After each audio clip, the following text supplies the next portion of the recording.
ഉമിക്കിരി മുതൽ ഉമിക്കിരി വരെ. പണ്ട്, വളരെ പണ്ടൊന്നുമല്ല, ഒരു 30 വർഷം മുമ്പ് വരെ ഉമിക്കിരി കൊണ്ടായിരുന്നു മലയാളികൾ പലരും പല്ല് തേച്ചിരുന്നത്. നെല്ല് കുത്തുമ്പോൾ കിട്ടുന്ന ഉമിനീറ്റി അതിൽ ഉപ്പും ചേർത്ത് നല്ല പൊടിയാക്കി ഒരു പിടി പിടിച്ചാൽ പല്ല് നല്ല മുത്തുപോലെ തിളങ്ങുമായിരുന്നു. ദുർഗന്ധത്തെ ഇല്ലാതാക്കാൻ കാർബണിന് കഴിവുള്ളത് കൊണ്ട് വായ്നാറ്റവും ഇല്ലാതാക്കുമായിരുന്നു നമ്മുടെ ഉമിക്കിരി. പിന്നീട് കുറെ കാലം ഉപ്പും ഗ്രാമ്പുവും ചേർത്ത് പൊടിച്ച ഉമിക്കിരി വിപണിയിലുണ്ടായിരുന്നു.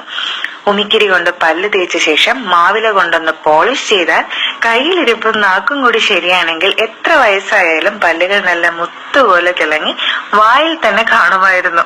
അപ്പോഴാണ് ടൂത്ത് പേസ്റ്റ് നിർമ്മാതാക്കൾ ഈ വിപണിയുടെ സാധ്യത മനസ്സിലാക്കിയത്. കോൾഗേറ്റ്, സിബാക്ക, ബിനാക്ക, ഫോർ ഹാൻഡ്സ്, ക്ലോസപ്പ്, പെപ്സുഡൻ എന്നീ പല പേരുകളിലായി വിപണി പിടിക്കാൻ മത്സരം തുടങ്ങി. ഉമിക്കിരിയിട്ട് പല്ല് തേച്ചിരുന്നവരെ പേസ്റ്റിലേക്ക് കൊണ്ടുവരാനായി ടൂത്ത് പൗഡർ എന്നൊരു സാധനം അവർ പുറത്തിറക്കി. ഉമിക്കിരി പല്ലിൽ പാടുകൾ വീഴ്ത്തും, ഇനാമലിനെ നശിപ്പിക്കും, അത് പല്ലിന്റെ ഗ്ലാമർ കുറയ്ക്കും, നിങ്ങളെ പിന്നെ ആരും സിനിമയിൽ അഭിനയിക്കാൻ വിളിക്കാതാകും, ഇങ്ങനെ പോയി അവരുടെ പ്രചരണങ്ങൾ. എന്തായാലും ബ്രാൻഡഡ് ദന്തശുദ്ധീകരണ കമ്പനികൾ തന്നെ ഒടുവിൽ വിജയിച്ചു. ബ്രാൻഡഡ് പേസ്റ്റുകളുടെ പ്രളയത്തിൽ അൺബ്രാൻഡഡ് ആയ നമ്മുടെ പാവ ഉമിക്കിരി ഒലിച്ചുപോയി. ഉമിക്കിരി ഉണ്ടാക്കാനുള്ള പ്രയാസവും അത് സൂക്ഷിക്കാനും കൊണ്ടു നടക്കാനുമുള്ള ബുദ്ധിമുട്ടും പിന്നെ ബ്രാൻഡഡ് അംബാസഡർമാരും ആരും ഇല്ലാത്തതും ഉമിക്കിരിയുടെ സ്ഥാനഭ്രഷ്ടത്തിന് കാരണമായി. പല്ല് തേക്കുന്നവർ ടൂത്ത് പേസ്റ്റിലേക്കും അതോടൊപ്പം അതിഥിയായി വന്ന ടൂത്ത് ബ്രഷിലേക്കും ചേക്കേറി. പേസ്റ്റിലേക്ക് കൂടുമാറ്റം നടത്തിയെങ്കിലും മുൻപ് ഉമിക്കിരി ഉപയോഗിച്ചിരുന്നവർ അത്ര തൃപ്തരല്ലായിരുന്നു. പല്ലിലെ നിറം മാറ്റം കറിയിൽ മഞ്ഞൾ കൂടിയത് കൊണ്ടാണെന്നും ചായ, കാപ്പി എന്നിവയുടെ ഉപയോഗം കൊണ്ടാണെന്നും ഒക്കെ അവർ സ്വയം അങ്ങ് വിശ്വസിക്കാൻ ശ്രമിച്ചു. പല്ലിലെ ദ്വാരങ്ങൾ ഒരു ആഗോള പ്രതിഭാസമാണെന്നും മോണയിൽ ഉണ്ടാക്കുന്ന അസുഖങ്ങൾ അയൽക്കാരനും ഉണ്ടല്ലോ എന്നും ഒക്കെ കണ്ടെത്തി സന്തോഷിച്ചു. ടൂത്ത് പേസ്റ്റ് നിർമ്മാതാക്കളും വെറുതെ ഇരുന്നില്ല. തനിയെ തിരിയുന്ന തലയുള്ള ബ്രഷ്, സിക്സാഗ് രോമങ്ങളുള്ള ബ്രഷ്, കൈപ്പിടിയിൽ റബ്ബറുള്ള ബ്രഷ് ഒക്കെ നൽകി അവർ തങ്ങളുടെ ഉപഭോക്താക്കളുടെ ആ പഴയ ഉമിക്കിരി ചിരി മടക്കിക്കൊണ്ടുവരാൻ ശ്രമിച്ചു. ജെൽ ടൂത്ത് പേസ്റ്റ്, ഗ്രാമ്പു ചേർത്ത് ആയുർവേദ ടൂത്ത് പേസ്റ്റ് വിപണിയിലിറക്കി. ഇതിൽ ഏതാണ് നല്ലതെന്ന് ചോദിച്ചാൽ അത് ഉണ്ടാക്കുന്ന കമ്പനികൾക്ക് തന്നെ ഉത്തരം മുട്ടുന്ന അവസ്ഥയായി. അതിനു പകരം അവർ അടുത്തു വന്നാട്ടെ എന്നൊരു സുന്ദരി വിളിച്ച് ഉമ്മ കൊടുക്കുന്ന പരസ്യം വരെ കാണിച്ചു. പല്ല് തേക്കുന്നവർ 40 വയസ്സ് കഴിയുമ്പോൾ ദന്താശുപത്രിയിലെ സ്ഥിരം സന്ദർശകരായി. റൂട്ട് കനാലിംഗ് അവശ്യ സർവീസായി. മാസ ബഡ്ജറ്റിൽ ദന്താരോഗ്യ സംരക്ഷണത്തിന് സ്ഥിരമായി ഒരു തുക വകയിരുത്തേണ്ടി വന്നു.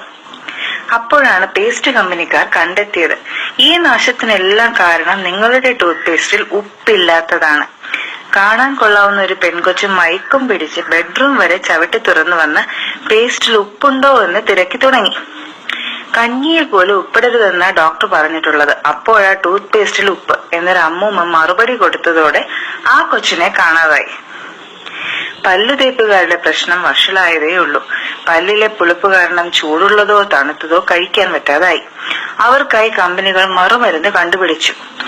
അവരുടെ പല്ലുകളെല്ലാം ഞരമ്പ് രോഗികളാണെന്നും അവയ്ക്കായി പ്രത്യേക പേസ്റ്റ് വേണമെന്നും ഡോക്ടറുടെ കുപ്പായമിട്ട സുന്ദരിമാരായ മോഡലുകളെ കൊണ്ട് പറയിച്ചു. കുറെ പേർ അതും വാങ്ങി പരീക്ഷിച്ചു. അത് നിർത്തിയാൽ പുളിപ്പ് തിരികെ വരും. BDS എന്ന മെഡിക്കൽ ശാഖ MBBSനേക്കാൾ വലുതായി. ഇത്രയുമായപ്പോൾ ടൂത്ത് പേസ്റ്റ് കമ്പനികൾ ഇതിനെല്ലാം കാരണം കണ്ടുപിടിച്ചു. ബ്രഷിലും പേസ്റ്റിലും ആക്ടിവേറ്റഡ് കാർബൺ അഥവാ ചാർക്കോൾ ഇല്ലാത്തതാണ് കാരണം. ബ്രഷിന്റെ നാരിൽ കരി പുരട്ടി വിറ്റു. പേസ്റ്റിൽ ആക്ടിവേറ്റഡ് ചാർക്കോൾ അഥവാ കരി ഒരു അവശ്യ ഘടകമായി. ഇപ്പോഴിത് activated charcoal teeth whitening powder ആണ് നമ്മുടെ താരം. എന്താണിത്? നമ്മുടെ പഴയ ഉമിക്കരിയുടെ മറ്റൊരു രൂപം. ഉമിക്ക് പകരം ചിരട്ടയാണെന്ന് മാത്രം. ആഗിരണ ശേഷി കൂട്ടാൻ പ്രതല വിസ്തീർണം കൂട്ടിയ കരി. ഓൺലൈനിൽ സംഭവമുണ്ട്. വില അല്പം കൂടുതലാ. 30 ഗ്രാമിന് 2500 രൂപ. ഇത് കണ്ട് ഞെട്ടി പഴയ ഉമിക്കരിയിലേക്ക് തിരികെ പോകാമെന്ന് വെച്ചാലോ? അതിന് ഉമി എവിടെ, നെല്ലെവിടെ, പാടം എവിടെ? പാടം നികത്തിയല്ലേ വീടും ഫ്ലാറ്റും വെച്ചത്. ഇനിയിപ്പോ 2500 രൂപയ്ക്ക് ആക്ടിവേറ്റഡ് ചാർക്കോൾ വാങ്ങി പല്ല് തേക്കാം. ഉമിക്കരിയാണെന്ന് ആരോടും പറയാതിരുന്നാൽ മതി. ഇത് എഴുതിയതാരാണെന്ന് അറിയില്ല. വാട്സപ്പിൽ വന്ന മെസ്സേജാണ്. എന്തായാലും അജ്ഞാത സുഹൃത്തിന് 1000 ഹൃദയം നിറഞ്ഞ നന്ദി.